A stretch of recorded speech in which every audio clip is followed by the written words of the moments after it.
بسم اللہ الرحمن الرحیم۔ السلام علیکم محترم سامعین، خوبی وہ جس کا مخالفین بھی اعتراف کریں۔ آج ہم جو واقعہ آپ کو سنانے جا رہے ہیں اس کے راوی ڈاکٹر محمد حمید اللہ ہیں۔ ڈاکٹر محمد حمید اللہ کو کون نہیں جانتا؟ آپ مشہور اسلامی سکالر ہونے کے ساتھ ساتھ مختلف زبانوں پر عبور رکھتے تھے۔ تقریباً 7 زبانوں میں آپ نے تحریر و تحقیق کا کام کیا۔ آپ فرماتے ہیں، جرمنی کے عیسائی پادریوں نے یہ سوچا کہ عیسیٰ علیہ السلام کے زمانے میں آرامی زبان میں جو انجیل تھی وہ تو اب دنیا میں موجود نہیں ہے۔ اس وقت قدیم ترین انجیل یونانی زبان میں ہے اور یونانی زبان سے ہی اس کے ترجمے ساری زبانوں تک منتقل ہوئے ہیں۔ لہٰذا تمام یونانی نسخوں کو جمع کیا جائے اور ان کا آپس میں موازنہ کیا جائے۔ تو یونانی زبان میں انجیل کے جتنے نسخے تھے سب کو جمع کر کے ان کا آپس میں جب موازنہ کیا گیا اور موازنے کے بعد جو رپورٹ تیار کی گئی اس کا خلاصہ کچھ یوں تھا کہ انجیل مقدس میں بہت زیادہ اختلافات ہیں۔ پھر جرمنی میں ہی میونخ یونیورسٹی میں ایک ادارہ قرآن پاک پر تحقیقات کے لیے بھی قائم کیا گیا۔ اس کا مقصد یہ تھا کہ دنیا بھر سے قرآن پاک کے جتنے بھی قدیم ترین نسخے مل سکیں ان کو خریدا جائے یا ان کی فوٹوز حاصل کی جائیں اور پھر ان کا آپس میں موازنہ کر کے فرق تلاش کیا جائے۔ قرآن پاک جمع کرنے کا یہ سلسلہ 3 نسلوں تک جاری رہا۔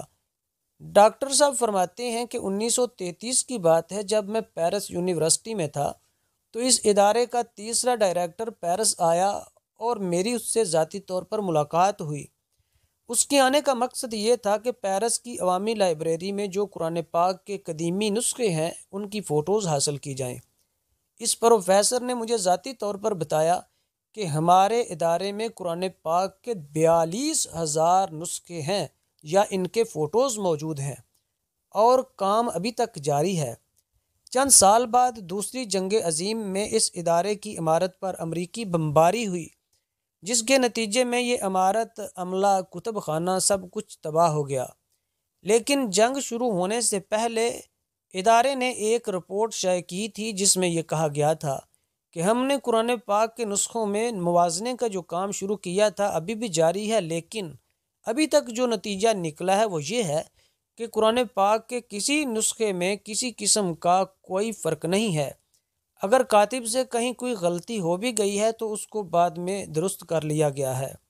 قرآن پاک میں ہم کوئی فرق تلاش نہیں کر سکے۔ یہ اعتراف ان لوگوں کا ہے جنہوں نے اپنی ساری صلاحیتیں قرآن پاک میں کوئی فرق یا تبدیلی تلاش کرنے کے لیے صرف کی تھیں اور کوئی فرق بھی تلاش نہیں کر سکے تھے، انہیں ناکامی ہوئی تھی، کیونکہ قرآن پاک کی حفاظت کا ذمہ اللہ تعالیٰ نے خود لیا ہے اور اس انداز سے اپنی اس کتاب کی حفاظت کی ہے کہ اس کے الفاظ، معنی اور زبان بھی محفوظ ہے۔